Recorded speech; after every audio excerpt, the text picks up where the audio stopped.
Mentada KGBV పాఠశాలను పరిశీలించిన మంత్రి గుమ్మడి సంధ్యారాణి.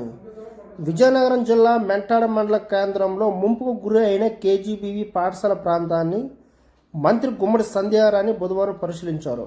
ముంపుకు గల కారణాలు అధికారులకు అడిగి తెలుసుకున్నారు. రాత్రి 10 గంటలకు విద్యార్థులను స్థానిక హైస్కూల్లోకి తరలించినట్లు చెప్పారు. విద్యార్థులకు అసౌకర్యం కలగకుండా చూడాలని మంత్రి ఆదేశించారు.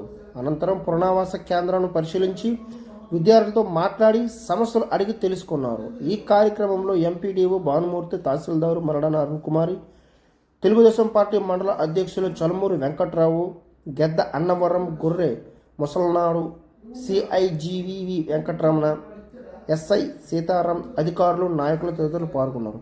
ఈ సందర్భంగా మంత్రి గుమ్మడి సంధ్యారాణి మాట్లాడుతూ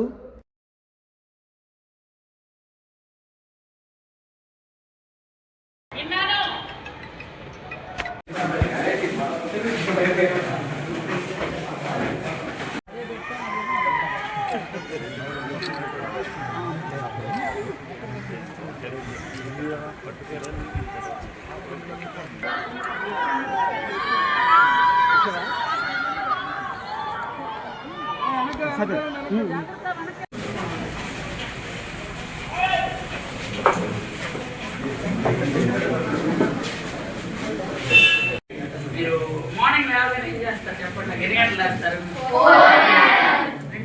మొత్తం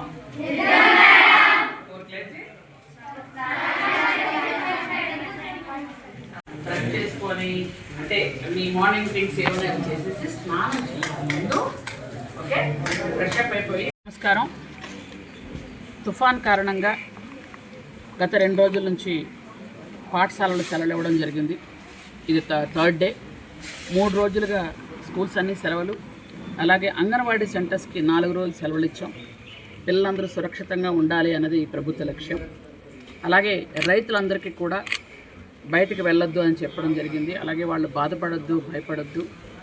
ఎందుకంటే చేతికి అందొచ్చే టైంలో ఇలాంటి అకాలమైనటువంటి తుఫాన్ రావటం రైతులందరికీ ఇబ్బంది. కానీ మీ పంటని కొనుగోలు చేసే బాధ్యత ప్రభుత్వం తీసుకుంటుంది. అలాగే ఎక్కడైనా పంట నష్టపోతే నష్టపరిహారాలు కూడా ఖచ్చితంగా అధికారులు రాస్తారు. ఎవరు భయపడకండి. అలాగే లోతట్టు ప్రాంతాల్లో ఉన్నటువంటి ప్రజల్ని సురక్షితమైనటువంటి ప్రాంతాలకు తరలించాలని మనం ఆల్రెడీ అధికారులకు చెప్పడం జరిగింది. ఎందుకంటే మామూలుగా వరదలు వచ్చినా, తుఫాన్లు వచ్చినా ప్రజలందరూ భయపడతారు. కానీ ఇప్పుడు ప్రజలందరూ ధైర్యం చంద్రబాబు నాయుడు గారు.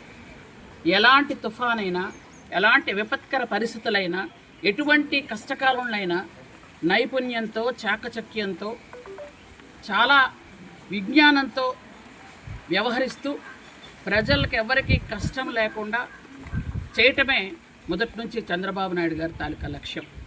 ఆ రోజు ఉదుత్ తుఫాన్ అయినా, ఈరోజు ఈ ఉందా తుఫాన్ అయినా, ఏ తుఫాన్ అయినా కానీ ఆ తుఫాన్లని కరెక్ట్గా అంటే ప్రకృతి వైపరీత్యంలో తుఫాన్ వచ్చినా ఇక్కడ మానవ ప్రయత్నం చేసి ఎవరికి ఇబ్బంది కలగకుండా చేయటమే మన ప్రభుత్వం తాలూకా లక్ష్యం. దానిలో చంద్రబాబు నాయుడు గారు రాత్రి పగలు అనకుండా సచివాలయంలో ఉంటూ మానిటరింగ్ చేస్తూ మమ్మల్ని అందరినీ, ఒక పక్క ప్రజాప్రతినిధుల్ని, ఇంకో పక్క అధికారుల్ని కూడా సమన్వయం చేసుకుంటూ అందరం కలిసి పనిచేస్తున్నాం. కాబట్టి 31 పంచాయతీల్లో ఎక్కడైనా ఏదైనా ఇబ్బంది కలిగితే ఖచ్చితంగా వెంటనే వెళ్ళి వాటిని పరిష్కార మార్గం చూపించడం కూడా జరుగుతుంది. అందుకని అది లోతట్టు ప్రాంతంలో ఉంది కాబట్టి ఆ స్కూల్ పిల్లలందరినీ తీసుకొచ్చి ఇక్కడ పెట్టడం జరిగింది. పిల్లలందరూ క్షేమంగా, సురక్షితంగా ఉన్నారు. వాళ్ళకి ఇంకా అక్కడంతా వరదంతా తగ్గే వరకు వాళ్ళు ఇక్కడే ఉంటారు, క్షేమంగా ఉంటారు. వాళ్ళకి మెడికల్ క్యాంప్ కూడా ఇక్కడ పెట్టాం. అలాగే డాక్టర్ కూడా వచ్చి చూస్తూ ఉంటారు. హాస్టల్ వార్డెన్స్ కానీ, టీచర్స్ కానీ అందరూ కూడా వాళ్ళని